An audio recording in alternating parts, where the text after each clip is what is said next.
Hi, and welcome to Season 2 of the Team Deakins Podcast, a collection of informal conversations between Roger and James Deakins and a guest. We never know where the conversation will take us, so listen in and see where it goes. This episode is sponsored by Aperture and its new Storm XT52, the industry's most powerful LED point source light. Brighter than a 6K HMI and powered by Aperture's revolutionary Blair light engine, the Storm XT52 is both a tunable white light and also the brightest ever adjustable color LED. Storm XT52, unrivaled output, only from Aperture.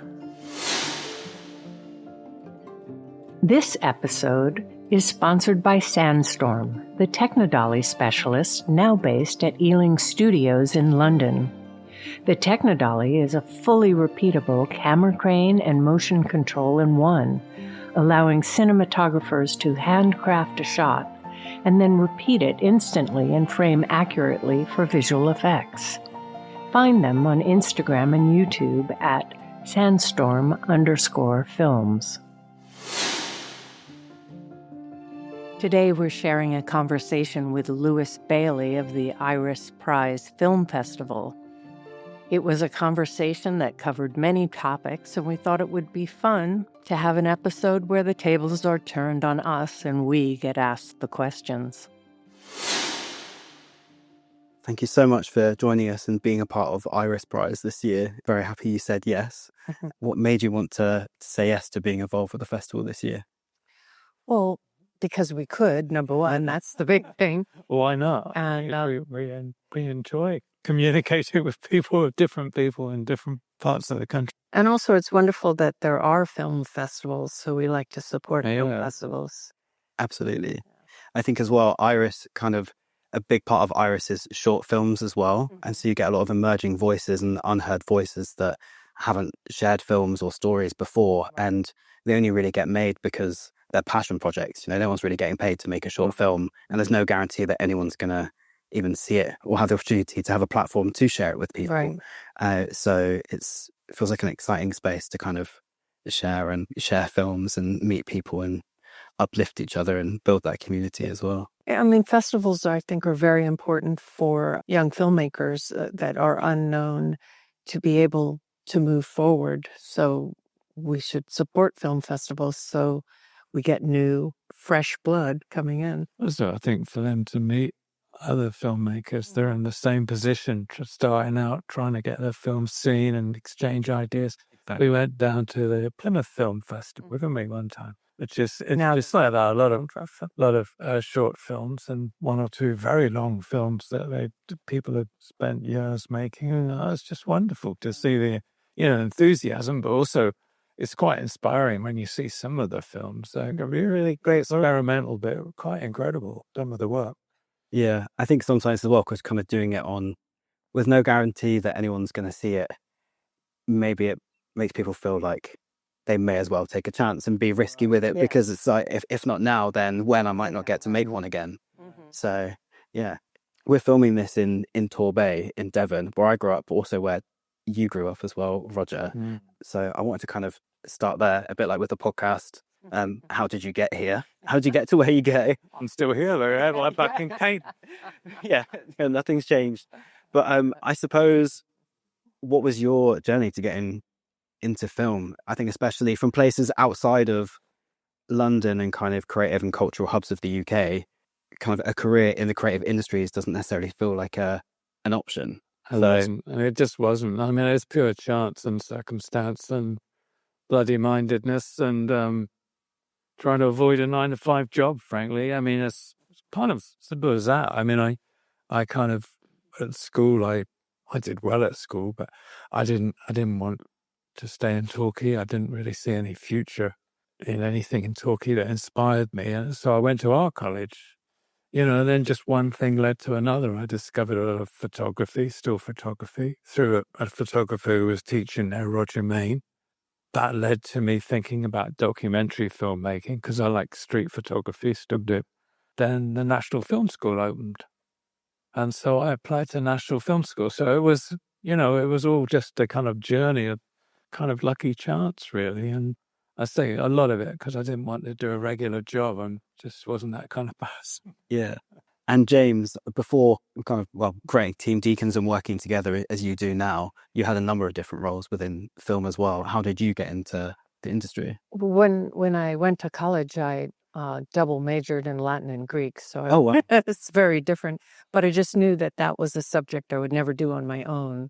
I needed that kind of discipline. But while I was in college, I started doing multimedia shows for the university, and so creating a story became very interesting to me. And we did multimedia slideshow about rape on campus, but they wouldn't allow us to have any indication of date rape or someone you might know.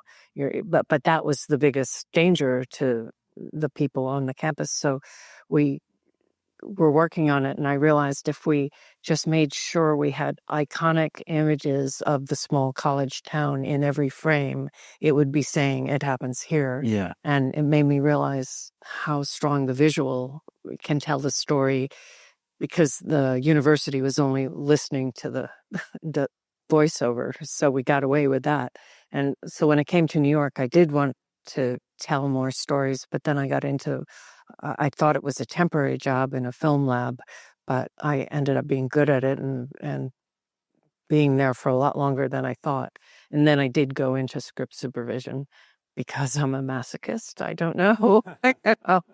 And then we met, and for a while I continued, but then we kept being on different jobs. And so I ended up stopping scripting, but I couldn't not work. So we ended up working together, and I would work in the shadows for a long time. And then I got tired of that. So we now come as a team. Yeah. And Team Deakins, as we call it. And so interesting as well, you're both kind of working in or making documentaries before kind of moving into fiction.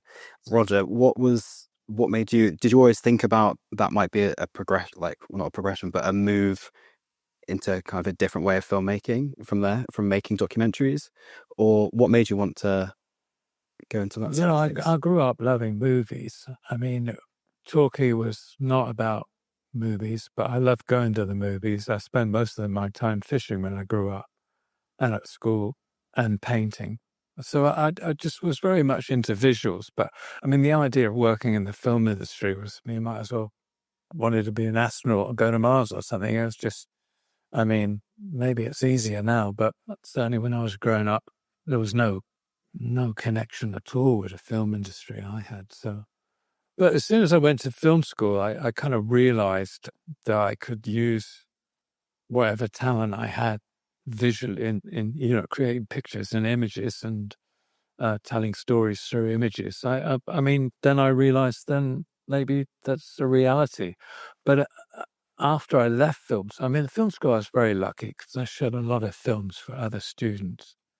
And so I came out with a large body of work, and the other students I'd worked with as a cinematographer would go off and get work, and they would show my work in their show reel. So it was kind of good, but it was pure chance that I was offered documentary work, really, mainly to start with. So I love documentaries, and at film school I shot a lot of documentaries, so it just made sense. And the idea of doing feature films was still way, way beyond me, And again, it was working in documentaries, basically. And then for one director I worked with, went on to do a feature film, and he took me with him. So, a lot of it is circumstance, chance, luck, taking the breaks, making sure that you're available when the break comes. Yeah. And do you think that kind of documentary style way of working as well has influenced how you want to work in other projects as well? Oh, yeah. I mean, I think everything I feel about storytelling, I kind of like everything to relate to real life, I mean, I'm quite an observer. It's why I like wandering around with a stills camera when I'm like painting seafront or whatever. I love observing and taking still photographs, and that's carries through to, I think, our film work as a cinematographer, that I like to connect with real life, you know. I also think that when you're shooting a documentary, because sometimes you're shooting something that's not going to be repeated, so you've got to get it right. You really need to think on your feet, and you need to think, well, if I get this shot and this shot, it can work together. But if I get a close-up and a close-up, that's not going to be as good. So it makes you think quickly on your feet and think cutting all the time, because you're not going to have a chance to do a second take. Yeah, I think that it comes from still photography and documentary that, you know, you, as James said, you get one chance at a frame and a moment of something happening. And in documentary, filmmaking, you almost got to look to the future and see what's going to happen next to put yourself in the right place to follow what's about to happen. And I think that really helps on, you know, obviously a lot of feature work.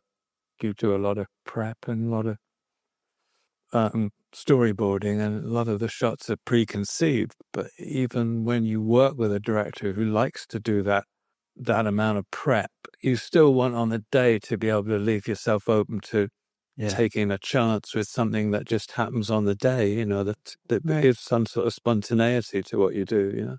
Yeah, there's a magic in that as well. You said you can never plan for things that are going to happen that that are going to enhance it, or there's a better way of showing this or telling this. Yeah, and I think it's so restricting if you, we worked with a director that had done that. It's just like everything was absolutely locked down in prep and storyboarding, and he would never deviate from that plan. But I think that's really sad, because when the actors want to do something else, or the whole situation just kind of evolves into something that could go in a different direction, you might want to follow it, but it seems like very restricting to stick to some preconceived idea. It's also because in prep, you work so hard, and you start prep and you think you know the script so well, but then as you work through prep, you discover new things about the script, and everything sort of changes a little, and you have this plan. But then when you go in to shoot it, suddenly the actors are there and the location is there, and something that never occurred to you, they read the line in a way that's completely different, but absolutely right. So you have to be open to knowing that the film might go into another direction, and go with it, because that's the direction it wants to go in, or should go in. Yeah, it's constantly evolving, what it should be, I think. Yeah. Do you think that outlook on it has helped you realize that of working together, of being able to work together, and that's kind of stood you the test of time with it as well? Well, I think that's one of the reasons why we work well together. I think we have similar sensibility and similar love for filmmaking, and also we're extremely meticulous to a fault. To a fault, and the way we want something. I mean, I'm not the easiest person to work with on a set, because I'm very demanding, but I'm probably more demanding of myself than anybody else, you know. Yeah. But I wouldn't do it without that, you know, without that. And James is the same, you know. It's just, you're always trying to achieve something that you know is unattainable, but you want to get there as close as possible. But also knowing that there might be a different way that's better, that reveals itself on the day of the shoot, is really important if you want it to be the best that it can be. Because you could make a perfectly decent movie if you planned it all out ahead of time and you only did what you planned, but it wouldn't be an inspired movie, because you would have missed some of the things that actually happened in front of the camera that you should have gone for. Yeah, then why would you do it if it's all laid out corresponding? Yeah. We were talking to an expert in AI the other day, and this person was saying, they could create a program from your work that would be Roger Deakins cinematography, and you wouldn't even have to go to the set. Just press a button. So that's the extreme version of prepping something and laying it out so meticulously that you don't deviate from it. So why would you do it? I went, for an interview for a film once after I shot Shawshank, and they said, "Yeah, I would just really like it to look just like Shawshank." I was out the door just like that. I mean, it wasn't the same script. Why would I want to do that? Where's the satisfaction? They ought to get a paycheck, but what the hell? That's not why I do it. That's not why. That's not why I left Torquay. I could have stayed in Torquay and probably enjoyed my life and gone fishing like a lot of my mates. God, lobster fishing the rest of my life. I probably would have enjoyed it, but you just didn't feel right. I wanted to try something to, I don't know, kind of express myself in some way. So why would I do something that is all laid out in advance and have no option to kind of, be spontaneous? It's interesting that you say about people wanting this kind of to copy and paste essentially a certain style or a look, because, and also that what that person said around kind of AI of your work, because I think there's certainly a sensibility and motifs in your work, but there's definitely not necessarily a specific style that you have. They can visually vary so much. So to hear that someone thinks that they could do... I actually asked for the AI to do it, because I would really like to know what the AI would do. What the AI thinks. Because I've got no idea. I read a script, I've got no idea, and you read a script and think, oh, I don't know how can you do this? This is impossible. Half the time you think it's only as you gradually get into it that something comes out of it. It's not like formula from what you've done before. Exactly. And so about kind of creating that visual identity and for a film, how does that process start? What are those conversations like when you go into a meeting with a director when you've already read the script? Or do you even do that? Do you want to meet the director first to kind of hear them talk about the film and their ideas? Or... Absolutely, because a script can be done in any particular way, can't it? And when we first met Denis Villeneuve about Prismas, read that script without knowing the director and think, where could it go? It could have been a real gothic horror. It could have extreme, but knowing Denis and then his sensibility and then talking with him, you understand where he's going, that his conception of the script is something similar to your first idea of it. I think that's really important to do before you accept a job, to meet with the director and talk with them and see if you're both seeing the same movie. Maybe there's slight differences in the way you see it, but if one person thinks it's a comedy and one person thinks it's a tragedy, then they should both do work separately. James and I were both on a film. It was a long time ago, and I'm not going to say which it was. And we were in the bar one evening. One of the actors was saying, "I don't understand the director. What's he doing with this script? I thought it was a comedy." And really everybody else thought it was this kind of like thriller that's based on a real historical situation. But it explained a lot about his performance, because I could not understand why he was doing it that way. Very funny. I wish I could say the names, but I'm not going to. But people, the podcast listeners now will be kind of going back through the IMDb. Don't do it. Just enjoy the idea of it. That's the thing. It's not nothing against those people, but it just proves the fact that you can read a script, one person read a script and have a totally different idea from another. And sometimes you're halfway through the movie and realize, wait a minute, we're on different pages, and so it's better not to be in that situation. Sure. Because it's a working relationship at the end of the day as well, isn't it? So it's also someone that you've got to spend potentially, 6 months of shooting, but also then post-production, everything in the lead up to filming as well. It's a big commitment if it's not gonna go right and you're not on the same page. Yeah. Kind of like choosing a roommate for a while. Definitely. And so when you are on set or on location, how does the Team Deakins dynamic work? I know you like to operate as well. What would I see you both kind of doing? Well, Roger's on the camera. Roger is lighting. Roger knows what it's going to be and working out where the actor is going to be. I'm by the dit making sure that we're getting what he wants, because I know we've talked about it. I know what he wants.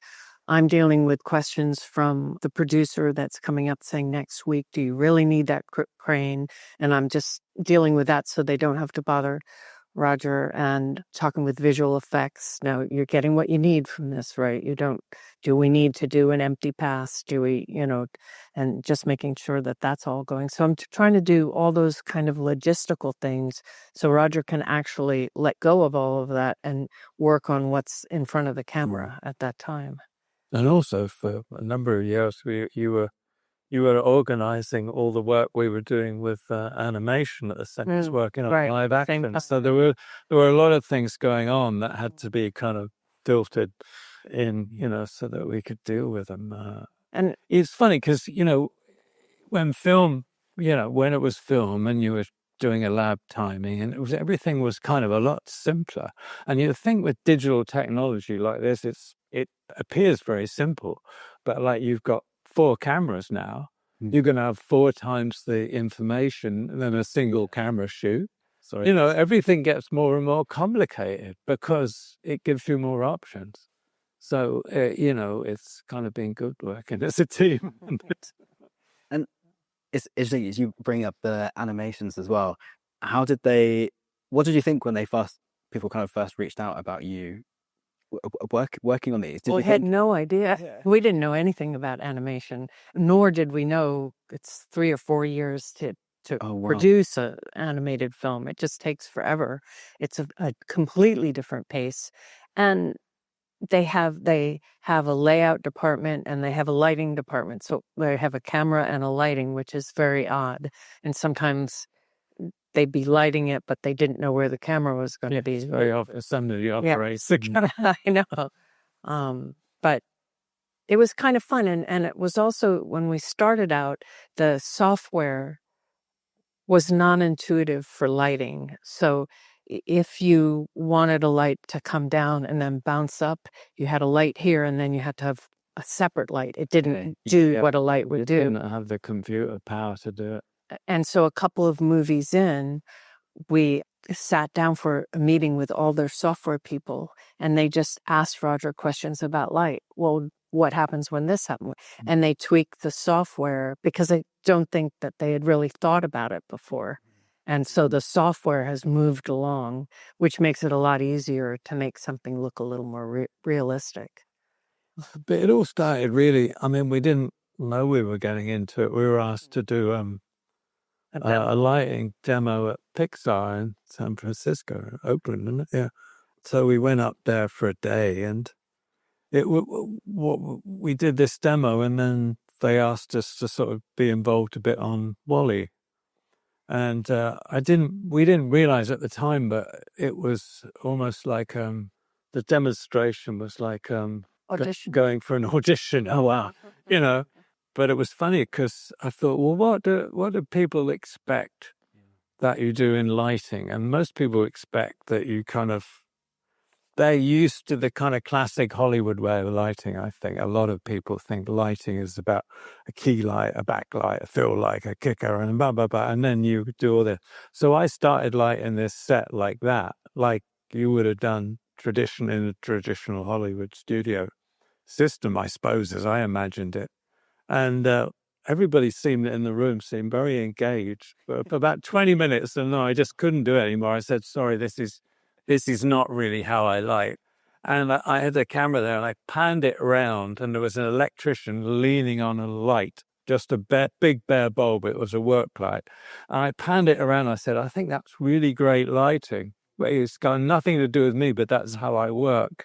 And then I stripped down everything that I'd done and lit it as I would normally, And I thought the reason they wanted us to be involved is they were trying to make the animation on WALL-E and the animation and the lighting, both the way the camera moves and the lighting, more like a live action film. Because their instincts were, if they wanted a dolly move, they would dolly and they'd go through the wall and then around and come back, which you couldn't do on a set. Yeah. In live action, you've got these restrictions. So, but also, a lot of animated films at the time weren't doing cutting. They weren't doing little camera pushes in. They weren't doing, the sort of the small things that you do in live action to kind of emphasize a point or simplify a scene.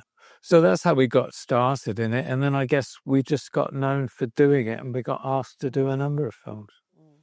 And did you find, I love the idea of kind of you teaching them kind of lighting or like practical lighting, how it looks and how it moves as well. Have you also done that around kind of with VFX companies as well, about lighting for in post as well? We did some demos at effects companies. Yeah. Because the biggest problem sometimes on a movie with visual effects is you get it back after they've done it, and you go, but why is it light over there? Well, I thought it would look good. Yeah. And it just doesn't work with what you had shot before. That's the whole process. What we're talking about, our role together, is it gets more and more complicated. So you get all these small effects being done on a shot that's basically in camera, but we get in an effects house, and then the effects supervisor who's overseeing it then farms it out to different companies, or even different teams within the same company. So somebody looks at your shot and thinks, well, that's kind of grey and mushy. What if I put a sun in the background and have it kick off the water in the foreground? It will look really lovely. So then we watch in dailies, and this shot comes back from the effects house. And it's a lovely sun through all this atmosphere, and all the foreground ruin is all glittering in the sunlight. Just the wrong movie. The film this was for was Blade Runner 249. Wow. Which was meant to be grey and soft and ugly. Yeah. And it gets to that whole idea of shooting and reflecting a script is like, what is right for the story and what is pretty for its own sake, And it's oftentimes that there's so much work being done, and it has to farm out to different people. Even the same scene might have different groups on it. What's said once then gets said slightly differently, and then gets said slightly differently. So by the time the actual person that's making the effect on it gets it, he's getting it in a slightly different format. And it's a problem for visual effects supervisors too, because I've talked with them and say, just remind them that it's this kind of pink. It's got to be this kind of pink. And they've tried, but they also have a lot to do too. Yeah. If they were doing all of the shots, then it would be fine, because it would be one mind doing it. So it's interesting you said that this was for Blade Runner, because my immediate kind of next question when you were talking about this situation was, that's so the opposite of how Blade Runner looks, because it could have so easily been this, almost like hyper VFX heavy kind of clean, overly kind of clean aesthetic, but actually it's not, and it feels so grounded, and there's grit to it, and the lighting feels, I guess, a bit like audio, but diegetic to the environment. It is still kind of keeps that naturalistic approach to it. Was there any, with that film in particular as well, were you given full creative freedom to bring yourselves to it, and how you would approach that with Denis? Or obviously, because you're working as well as a sequel essentially to an existing film. Well, so first thing was, it wasn't a sequel. That was what the rule was. Yeah. In fact, by then we'd done the two films with Denis. And the first thing I think we said when I think he came round to our place to talk about it, we said, well, it's a sequel, but not a sequel. Yeah. And he said, no, this is a separate film. Because I said to him, I don't want to like Jordan Cronenworth, and I can't like Jordan Cronenworth. I just couldn't if I wanted to. And I don't see it like that, So it's very much we were making a film that standard by itself, though obviously it had a reference to story-wise. And you just know that you're working with someone with a similar sensibility, isn't it? Yeah. And one of the things too is it was structured in such a way that really the visual effects were in the background. All the foreground and midground were real. That was one of the first things. So you've set a lot of the look that way. Yeah, one of the first things we discussed. So we said, let's try and do as much as possible in camera. Even if we know that the seawall and the whatever's got to be put in later, let's make sure we get plate shots of Mexico City in cloud and in fog and rain, and let's make sure we get the right imagery, even if it's going to be manipulated later. So that was very important to us and Denny. And approaching kind of, I guess, that world in particular as well, as we were saying before, the visual style changes so much project to project because it's specific to that story and what you want to communicate and what the world is. It's something that it's always fresh watching your films as well, because the technology that you're using and the approach can be so different. So for example, like Sicario with the heat vision infrared, yeah, that's the word. Thank you. The idea of using that and how it's obviously is that a different way of working as well for you? That's obviously, as far as preparation for using that, that's integral to the creation of that film. Kind of without it, it would be a different project. Well, yeah, but nothing's original really. I don't know if you've seen I Am Cuba, the great Soviet movie about Cuba. No. Oh, there's a beautiful sequence shot in infrared in a sugarcane plantation. It's quite magical. So have a look. I Am Cuba. And then if you ever think of the films that are done like one shot, look at what they did in I Am Cuba with a film camera. I mean, it is amazing, some of the cinematography. But so nothing's that new. But that was an interesting scene also, because Denis wanted to separate Benizio's point of view. So he's got the heat infrared, and the others have the night goggles on. So you've got the green and the white. But it was very funny shooting it because it was nighttime and we had very few lights, and these actors actually did not have night vision. So they're going through this very rough terrain. It was funny. There was no reason to have any light because you'd have ruined the idea. I basically had I think I had a 1K off a 12 by 12 that was about 150 feet from the set. So actually it wasn't lighting anything. It was just for the night vision to give it a little bit more contrast than it would, because there was no moon that night we were shooting. It was just a little too muddy for me, but yeah. So basically they did the scene blind. Right, blind in the dark. It really was dark. It was funny. It was kind of funny. As far as logistics and the practicality of filmmaking as well, 1917, would you say that's the biggest, like the most amount of prep and kind of testing you'd have to do in the lead up to a production because of... all movies are difficult. But in Blade Runner, there was a lot of prep on and trying to figure out how to make that round light work. That took a long time. But yes, it was also because we didn't really know that much about stabilizing systems. Well, I mean, they were all quite new, and the two systems we used a lot. Well, actually, one was three systems. One was an adaptation of a Steadicam arm, but not the actual Steadicam, with this new gimbal called a Stabilize. That was really important because in order to move at speed down a trench, we needed something that didn't exist. Actually, probably does now. There's all sorts of little gimbals that you can use, and there's a lot of smaller digital cameras. But I mean, I say back then, but it was only a few years ago. But back then there wasn't. So we basically used to stabilize. We did the Stabilize anyway for most of the shots. Most of it. A lot of them are being carried and put onto a crane and things. But then you work out things like if you're doing a long tracking shot, like at the end, we needed to be on a tracking vehicle with George running. We needed to technocrane on it because the camera had to come out of a trench and then come onto the tracking vehicle and arm out and go back in the trench as he fell down. And then you realize the Stabilize, the gimbal, can't actually cope with the roughness of the ground.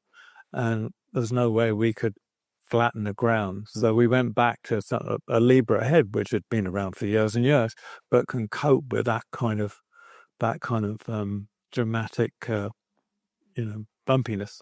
So, you know, it was a matter of finding out the right choice for the moment. You know, we used a drone at one point, which of course everybody uses now. I mean, if you've seen Adolescence at all, or, Yeah. you know, onto a drone and it's one shot, real time, 1 hour or whatever it is, you know, things have come on a pace since about where we were working.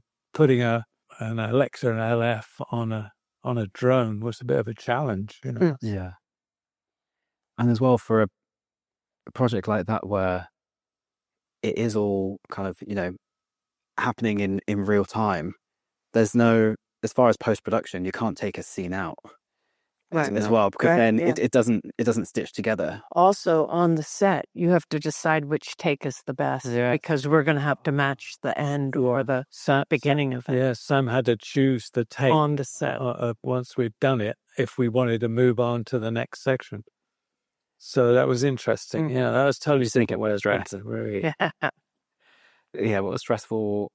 Yeah, but We're then I said, working- what about, you know, them doing Adolescence or Boiling Point and doing it one shot for the whole thing? We had cuts. They didn't. Yeah. That's stressful. Yeah, it's true. And so many minute things that can go wrong as well in that way.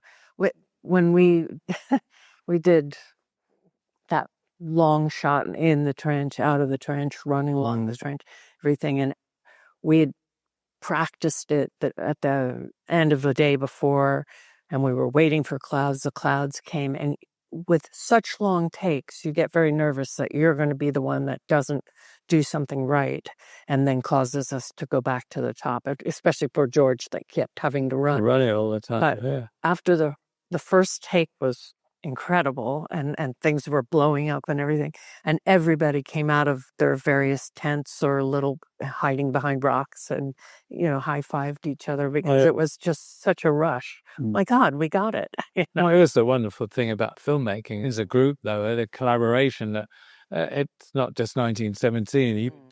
You do a shot with an actor, and it might not be a particularly incredibly complicated shot, but when you feel there's something there with the performance combined with everything that's being created around or for the actor and the environment, you could kind of get high, you know. It's pretty wonderful. Yeah. For me, it's a bit like catching a large fish.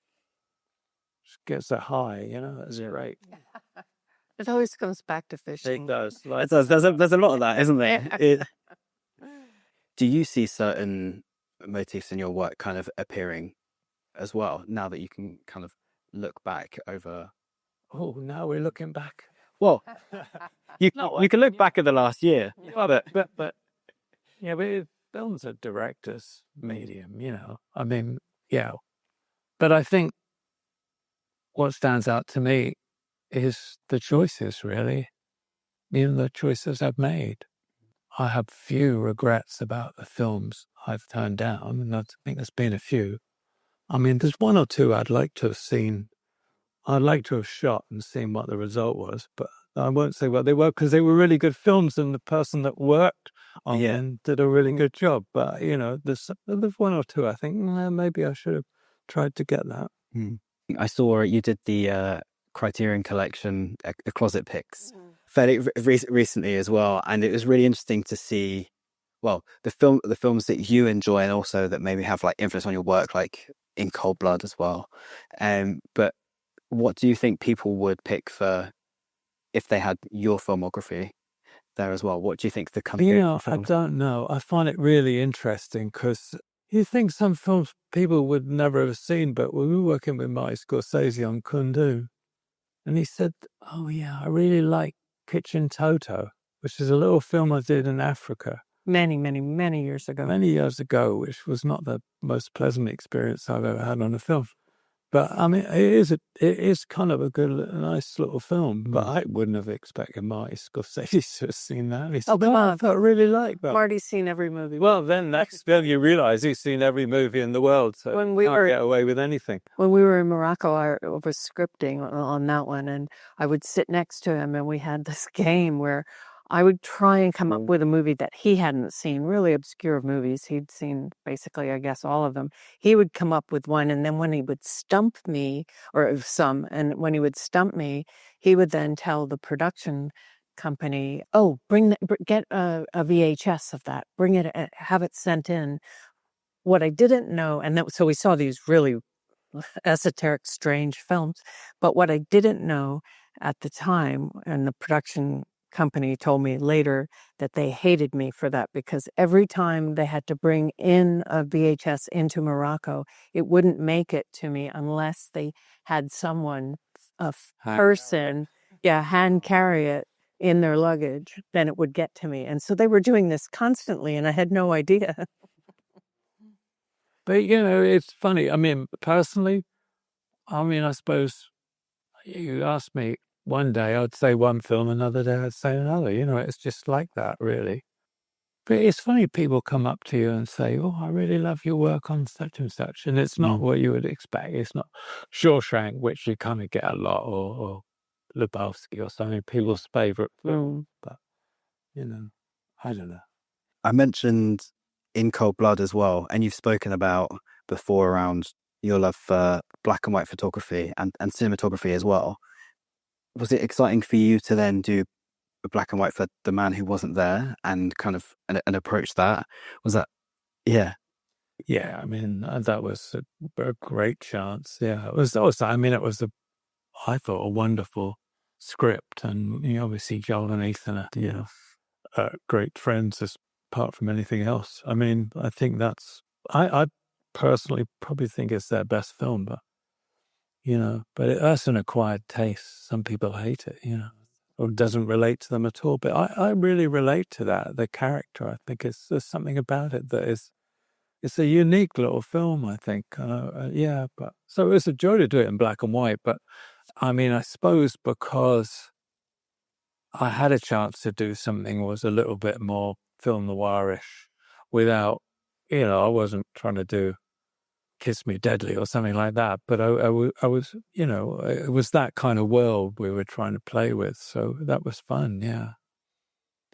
And do you find as well with working together, you both have the same eye for things as well? Are there ever, I guess, creative choices and things as well where you would think, "Oh, I would do that differently," or "I kind of see that differently"? No, I think have pretty similar taste. We were in Blackpool last summer, and I was trying to get photographs in Blackpool. I got some that I really liked, and James took something on a cell phone, and I thought, "Oh my God, I didn't see that." That's a compliment. There you go. I was quite annoyed. No, James has got a grey eye. She just took a picture of the hotels on the seafront here that have been newly painted, and the colours are really interesting, And, I've walked by it a million times, but James hadn't been here for a while. And she just saw that anew and kind of, it's really fabulous kind of little portrait of these hotels. It's changed so much down there as well. And even looking at Byways, your book as well, from a few years ago, with obviously there's the images along the different seafronts on the south coast, of all around the UK as well, and kind of seaside towns, but seeing how some have changed, but also some, if you put it into black and white, they maybe would look still so similar as well.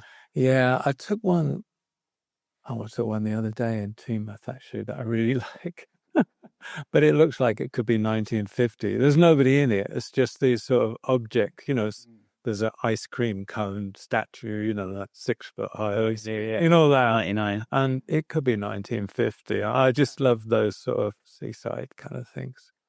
It's also interesting with the book Byways when people come up to us and we ask them, "What's your favorite photo?" And it's so varied. It's not like there are 3 photos in the book that everyone chooses as their favorite. It's all over the place, which is which is interesting. Yeah. And I loved as well seeing the full image that's obviously the podcast picture as well with the dog. Is that along which beach is that? That's Timoth as well. Timoth. We were walking on the beach in Timoth one day, and somebody was throwing a stick over and the dog was following the stick. And But it was funny, one though, frame. someone once came up and asked, how many dogs did you throw over to get that shot? Hi, we created this by throwing a dog over. How many dogs were killed in making this? You know, I mean, really? No. And you've always given people an insight into your process as well through your website, which is an amazing way to engage with people. I think even before, obviously now as well, especially with COVID, with people doing online Q&As and everything, we've got access to all this information, but you've been doing that through the website for a long time. And there's all these amazing stories that you see as well of people saying, I was, you know, a teenager writing this essay on these films, and I asked a question and Roger responded and sent some lighting diagrams and things like that. And it's amazing kind of seeing that interaction, how it's helping other people in either learning about, you know, film theory and cinematography and lighting, but also helping them in their careers and kind of creative journeys as well. But you're also giving us an insight into your life and creativity and what's the word that I'm looking for? I don't know what the word is. Luck. No, come on, like I said earlier, you know, the thing is, we love kind of giving back, but I think of myself as a kid, especially when I come back here like now, and I think, you know, I was a mess, I think. You know, I think, you know, I don't know. So how you get into the industry and that, if basically, if we can be any help or inspiration in some way or something, then I think That's a good one. great. I feel really great if people actually relate to that and get something from it. I mean, because, yeah, I could have done with it as a kid, for God's sake. Yeah, definitely. To know that it's even an option, Yeah. and it's a viable Yeah. career as well. And if To be realistic about it as well, because it's a steep commitment. I mean, we met, I was 40 odd. I didn't shoot a feature film till the mid 30s. I mean, there's guys doing it, kids now doing it at 20, you know, but it took that long, you know, for me to find myself and find something I really wanted to do. And it took me even longer to find somebody I wanted to share my life with. And it didn't have to be like that, but it was. That's just the way it is. And you've got a memoir. Well, it's described as a visual memoir. I saw online. I was going to ask, what does that mean, or what does that mean to you? Well, it's a lot of, it's a bit about Torquay. It's a bit about shooting documentaries. It's a lot of what's on the website, which is lighting diagrams and pieces from different movies and memories from different movies and just insights to different things, really. And but it all circles back to coming from here, from South Devon, and growing up in Torquay. Are you, as part of that as well, do you watch your own films back? We do. After, like, once they're out in the world? Well, the first time that we see it, all we see is the compromises that we made. Oh, we couldn't get that shot. Oh, they didn't use that shot.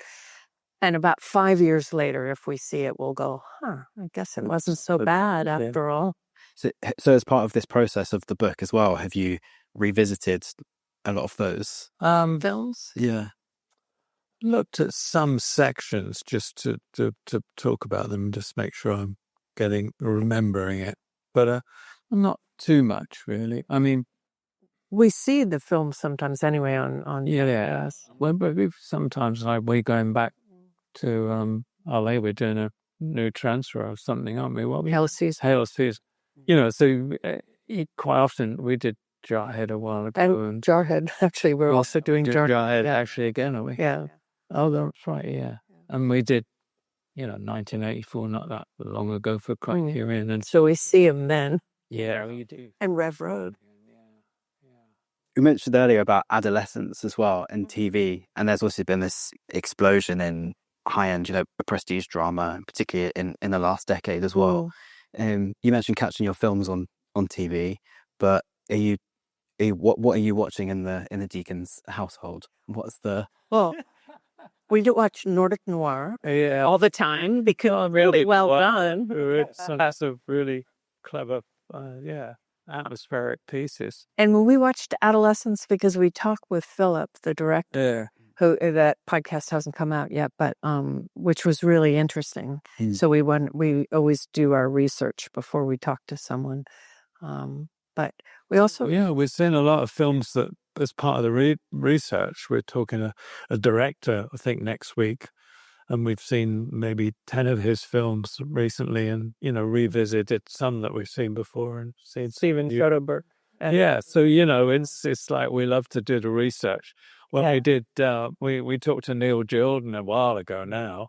There's some small films he'd done in Ireland that I'd never seen. Yeah, and they were little gems. So it's kind of nice, visiting people's work. And then we talked with I think it was Darius Wolski, and one of his first films was shot with Roger Corman.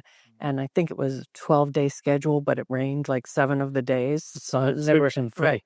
So we found it, we watched it. And so then in the podcast, we were talking, and then we said, oh yeah. And then I can't remember the title of it. That film, and he goes, what? And I said, that film, we saw it the other night. He said, you watched it? He didn't sound very happy that we had seen it. It's like, don't draw attention to that, or don't want to think about that. I think the last film I watched just because I wanted to watch a movie was I watched Solaris the other night. Oh yeah, we watched Solaris. Remember I was Solaris. Yeah, I just love the film. Yeah, we do, and then we're going to talk with an editor, so we watched In Cold Blood for that, because we're going to talk about that, and then Army of Shadows also with him from an editorial standpoint. That's the 3 films we've watched quite a lot. Yeah. We can watch them with our eyes closed. Right. But we like things with characters. We'd much rather see things with characters, and we even watched Shetland. Okay. 9 series, because it was fascinating to see how they developed the characters. So yeah. I think, could you see yourselves doing a series maybe, or? Yeah, it would really depend on that, the schedule, because sometimes the schedule is so tough, and then sometimes you're switching off every other week as a different, you with another DP, so that's not much fun. Yeah, I don't know. I think I would, or would have. I'm not sure now, because I suppose my beef about the way the industry's gone and way cinematography has gone, is that because you can shoot something, you have enough light, it's okay.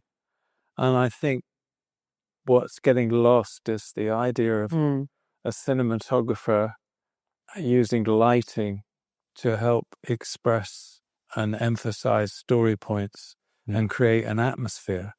And it started obviously with digital capture, when production would say, why do you need lights? There's enough light and your lens is much faster. Well, now you can rate the camera at 25,000 ASA or what the hell people do. I mean, it's fair enough. I mean, it's a business after all. But that seems to be, it seems to be losing what Conrad Hall did in Cold Blood.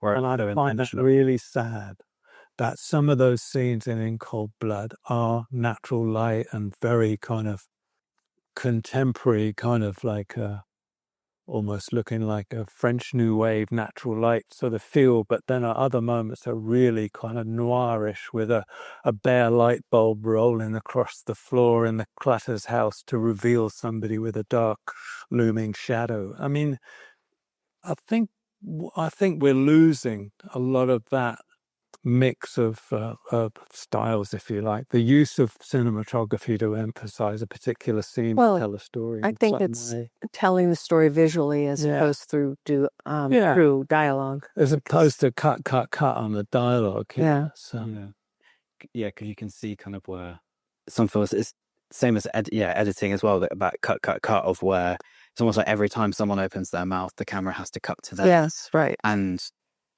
maybe it's for people who've watched more of a wide variety of films, but that really Right. takes me out of it. Yeah. Right. Yeah. Right. It feels Yeah. unnatural to how, it's like you're not saying anything with that. There's no kind of intention Yeah. Right. behind it. Well, On the other hand, if you've got a static scene with two people talking, why is the camera revolving around them all the time? that's because it's a single take. So it has to be. You know what I mean? It's like the choices seem to be skewed, really. But part of it too is the actors these days, because if you shoot a scene and you really want to be on the person's reaction, so you're behind the person saying the line, the actor will say, "Why aren't you on me?" Well, that did happen to us one time, yeah. Yeah. So Won't ask Keith. we saw Do not. we saw a bunch of film noir lately, and we just kept saying, "Look, the scene is telling us." It's not even something you can put in words, but wow, I'm getting a feeling from this. It's like when we did Prisoners, and Denis has a shot that he in his head, and he said, when we were at the end of a day, we were way behind. Producers wanted us to hurry up, and he said to Roger, "Can you just dolly into that tree trunk?" Now, the tree had nothing to do with the scene or anything, but when you see it in the film, it just gives you this feeling of dread, and you can't explain why. But that's what the magic of movies is, that you can use all those elements to tell the story and not just dialogue. Well, again, go back to Solaris. What is that shot of the reeds in the water, flowing in the water flow? What does it mean? It means a hell of a lot, but it's not something that I can't articulate what it means, but I know when I watch it, I get emotionally Engaged and taken by it. It's and that's the power of film. Yeah. And I think just in terms of the cinematography, I think we're in danger of losing that in a majority of the work that you see today. Yeah.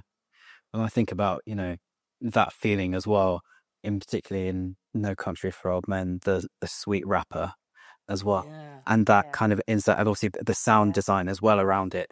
But I can't imagine it not being there. Right. Do you remember, was that always part of, or was that just kind of on the day of kind of putting it in there? Because I can't remember if that was storyboarded or not. It might have been storyboarded. I think it was. Yeah. But there were definitely some things in that film that weren't storyboarded, like the top shot of all the scratches on the floor after the fight in the police station early on. That was just because all those things happened because of take after take after take. And then we looked at it and thought, wow, that looks really violent, just because you can see how long they must have been struggling to create that kind of mess. So there's, again, what I was saying about the being inspired by what happens and the odd thing that, you take a chance with. Like Conrad always used to talk about the light on Robert Blake's face when he's in the jail, and the light and the rainwater, the shadow of the rain running down his face as though he's crying. And Conrad always talked about that being luck, because it was a work light that showed him how that would happen. But I don't believe that for a moment, because that is a shot. That is something you've seen in films way before in Cold Blood. But he knew it. He knew he could do it on that moment, and it would help tell the story in visually without Robert Blake having to cry, which would have been too much. He was a good friend. He was great. I mean, I still ask him a lot of questions, but he was very humble. He would always be kind of dismissive of stuff, like, Fat City was John Huston's Fat City is one of my favorite films my favorite films, but also Conrad Hall shot it, and a lot of the exteriors are really bleachy. They're really bright. And then you go into these bars. I mean, now you would probably go further, but back then it was really, really risky. The bars, interiors were so dark. And I talked to him about that one time, and he was saying, yeah, it was a mistake because the loader put in a fast stock and we shot outside and it was all overexposed. And then I looked, I don't think there was a fast stock in 1970. I might be wrong, but not the one he talked about. 1972, there wasn't a 500 ASA stock. I don't think. I should look it up again, but So it was just like his way, but it was, I'm sure, calculated. Yeah. Iris Prize obviously is an LGBTQ plus film festival, but at the heart of it, it's, we're celebrating excellence in storytelling and character. As far as thinking about queer films, are there any inspirations or films or filmmakers that kind of you can think of maybe that? Well, I think we see the film as the film, and the story. So we tend towards the story. But when we were, again, researching for, I guess it was for the DP, we saw In God's Country. God's Own Country? Was God's Own Country, Freedom. Francis Lee. Yeah. That, which was wonderful. I thought that was a pretty wonderful depiction of a relationship. Yeah. And the pain of that relationship. I thought that was really affecting. I think few do it. I think, obviously Brokeback Mountain in a more commercial sense, but I thought God's Own Country was much more a personally engaging story, and I thought they're more real somehow. Yeah. But I don't know. Yeah, there's something about that film, I think, that on so many different levels of, from where it's set to class, and like masculinity, there's so many things at play, and it's just so beautiful, but also like haunting and gut wrenching as well. But it's not whether it's about, gay characters or whatever. It's about a story that relates to the world we live in, society, and the way we relate to each other, and the imbalances and the prejudices. And so it can be anything. It can be race. It can be class, as you said. It can be anything. It could be. But there should be more films like that, because the way that you get rid of prejudice because so often it's ignorance. And if you show someone a real person and in a real situation, I think people just start to realize, oh, it's not this other thing, that's threatening to me. It's just a person. And if they have sympathy, you've taken them a big step. So it's about the story, but also from a political viewpoint, I think there needs to be more of that. So people, it's not, they can't build up this image in their head that's completely untrue. I think there's a danger that commercial filmmaking kind of simplifies it and devalues it, and you watch a film like God's Own Country, and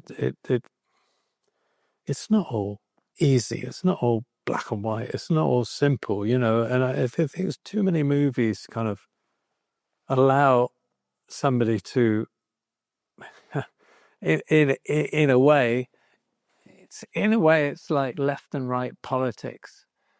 People see what they want to see, so you're just making more polarized society. But some films like God's Own Country can actually connect with you, whatever your opinion. You somehow have to have some feeling for the characters within the film. It's not enforcing what your prejudices are. It's trying to break them down. Yeah. You understand what I mean? And I think a lot of films allow the audience to, why they're commercially successful, is people can take what they want from them, and it enforces their own opinions, however bigoted they might be. You know what I mean? No, definitely. It's making what seemed other, as you said, making that personal connection, whether that's through something a character does or where a character's from, connecting in that way, or feeling empathy with them and that understanding. And that's what I think good cinema does, no matter who the characters are. It's about that connection and that understanding. When I watch a film, I'll enjoy like a popcorn like blockbuster, but I'm not engaged in the same way as I am in cinema with a capital C. Right. It's a different experience. It's a bit like I can't remember which theatre maker said, but we go to the theatre of, we don't hang your brain up with your coats, or with your hats. Right. And I think that's the films that you make as well. Even Wall-E, for example, which could, I think, animation kind of so often overlooked as well, as far as maybe the value that it has, also the potential of what it can be. And it's to connect in that way, and what it has to say as well is so important. So thank you for just continuing to. It seems like, but what a film should do is it should give you an experience, and it's even, and you get to know a character in the way they think, and it's even a better film if it's a character in a way of life that you don't know, and that yet you've had the opportunity to experience. And we know that film is very powerful. You look at the propaganda films in World War II, and you know it's really powerful and can be used for bad. And I wish people would start thinking about using it for good, because I think it is possible. But I think going back to, you were asking about, I don't know, body of work or something, and I think it is about choices. I hope we have made choices of working on films that, I don't know, make a difference. I hope, they're positive rather than negative. They're not just, candy. Yeah. I hope, but you try, but Yeah, it feels like there's an intention there. Yeah. I think that's a word that's kind of been percolating in my mind as well, through everything you've been saying as well, whether it's about what the story is saying, what the shot's saying. It's important to. Look, we're really lucky. As I said, it's a director's medium in the end, but we're just really lucky to work with the directors we work with on the certain projects. Even with directors we only work with once, maybe, we're very lucky to have worked on that particular film. Yeah. My first real break was 1984. Yeah. You read that at school as a kid. That's required reading. Yeah. And then to be shooting it with a director that you really love working with, and with a cast that is like, Richard Burton, I grew up as a kid watching, all his work, and wow. How lucky can you get? Yeah. Before we wrap things up, I've got some quick fire questions that are going to tie you into your creative decisions for the rest of your career. Film or digital? Oh no, I'm so bored with that. No, it's a tool. It's a tool. It's a story that. Yeah, I sleep better at night. We shoot digital. Yeah, because you can see it right away. But other lab than that, reports were always horrendous in the mornings, even though I never had a problem really. Well, once, but yeah. And we see some films and we think, oh, that was shot on film, but it was shot on digital, or vice versa. So if you're moved by the story, and personally, I'd rather see a poorly shot film that has a story than vice versa. Yeah. I think, was it Kaya Bresson said people are too obsessed by technique? Something like that. So that wasn't very rapid fire, sorry. We could go on a lot longer, actually. I'm happy to discuss it more, as much as your time is like. No, we don't want to talk about it. IMAX or widescreen? No, don't go there. I think it should be obvious. On set or on location filming? On location, for sure. I kind of like on set because it's more controlled, and also it's closer to the production office and all the things I have to do. You're right, and craft service.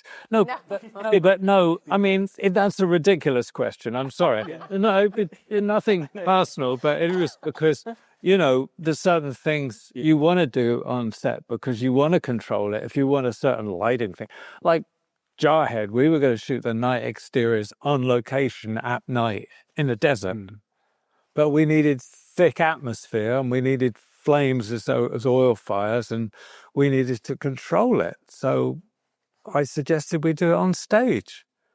But I have no regrets about that at all. And if I was faced with that particular scene, in a movie, I would still say try and do it on stage. I mean, there's choices.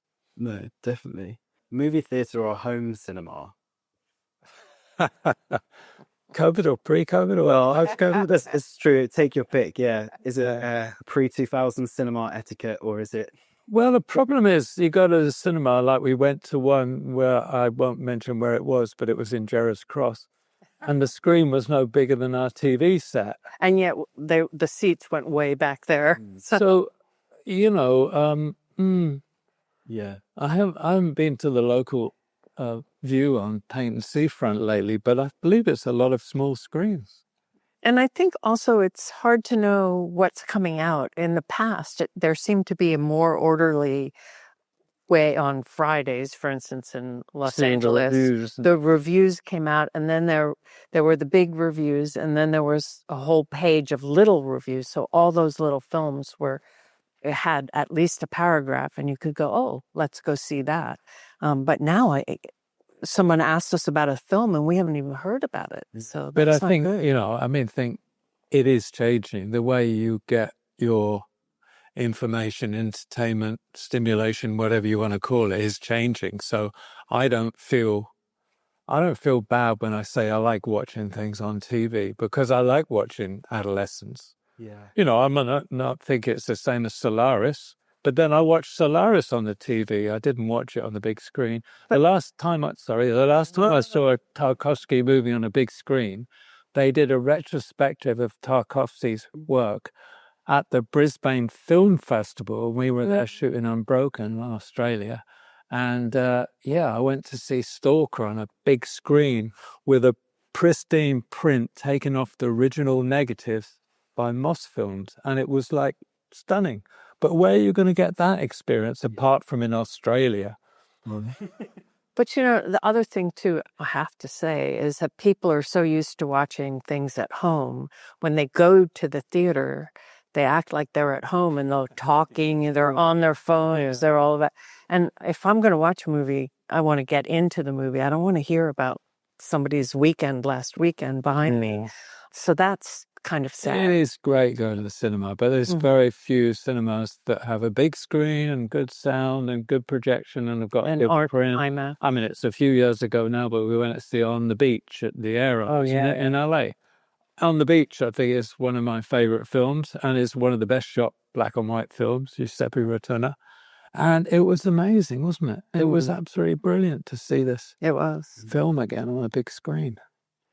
Yeah, sometimes that kind of the communal experience of watching a film, right, is something that, but then also it can easily go so wrong. Cinema etiquette, but I think that's why, saying about it in Brisbane, but film festivals as well, everyone there is a film fan, and so there's a real love for it and a respect for it, and I think that's where I've had the best, communal kind of like movie theatre experiences. Essentially.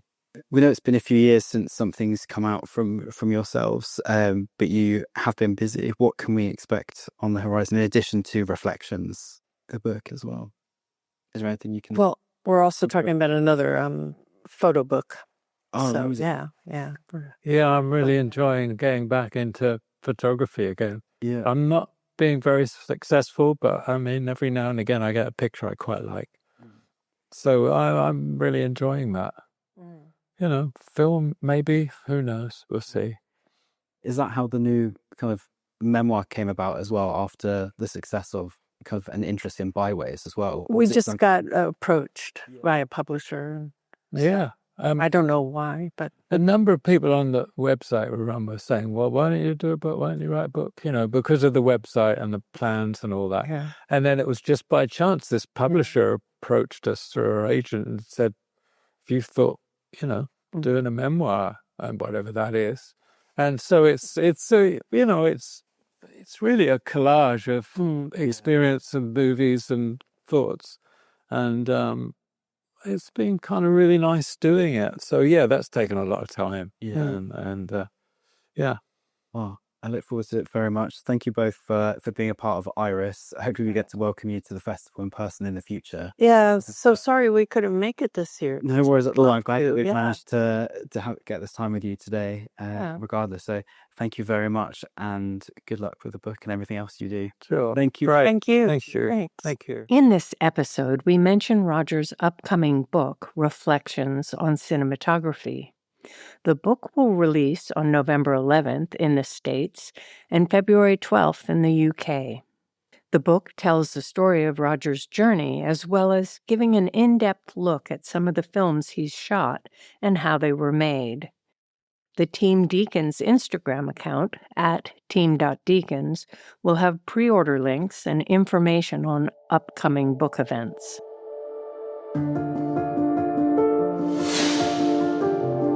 If you'd like to sponsor the Team Deakins podcast, let us know at pod@teamdeakins.com. Thanks for listening. If you want more information and further discussion, check out the forums at www.rogerdeakins.com. Becoming a member is free, and you can ask follow-up questions there.